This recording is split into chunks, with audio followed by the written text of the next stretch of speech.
नाखून से शिला पर लिखी रामायण।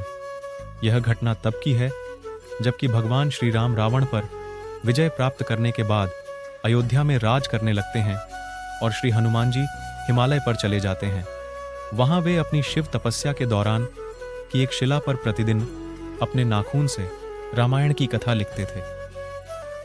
इस तरह उन्होंने प्रभु श्री राम की महिमा का उल्लेख करते हुए हनुमद रामायण की रचना की। कुछ समय बाद महर्षि वाल्मीकि ने भी वाल्मीकि रामायण लिखी और लिखने के बाद उनके मन में इसे भगवान शंकर को दिखाकर उनको समर्पित करने की इच्छा हुई। वे अपनी रामायण लेकर शिव के धाम कैलाश पर्वत पहुंच गए। वहां उन्होंने हनुमान जी को और उनके द्वारा लिखी गई हनुमद रामायण को देखा। हनुमद रामायण के दर्शन कर वाल्मीकि जी निराश हो गए।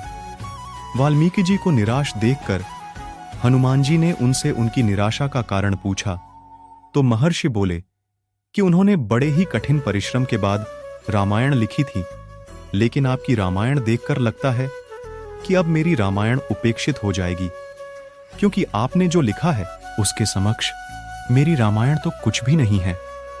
वाल्मीकि जी की चिंता का शमन करते हुए श्री हनुमान जी ने हनुमद रामायण पर्वत शिला को एक कंधे पर उठाया और दूसरे कंधे पर महर्षि वाल्मीकि को बिठाकर समुद्र के पास गए और स्वयं द्वारा की गई रचना को श्री राम को समर्पित करते हुए समुद्र में समा दिया।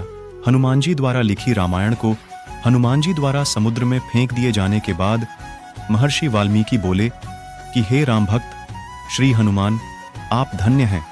आप जैसा कोई दूसरा ज्ञानी और दयावान नहीं है। हे हनुमान, आपकी महिमा का गुणगान करने के लिए मुझे एक जन्म और लेना होगा और मैं वचन देता हूं कि कलयुग में मैं एक और रामायण लिखने के लिए जन्म लूंगा। तब मैं यह रामायण आम लोगों की भाषा में लिखूंगा।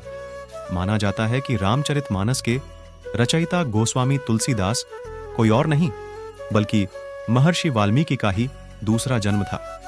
तुलसीदास जी अपनी रामचरितमानस लिखने के पूर्व हनुमान चालीसा लिखकर हनुमान जी का गुणगान करते हैं और हनुमान जी की प्रेरणा से ही वे फिर रामचरितमानस लिखते हैं।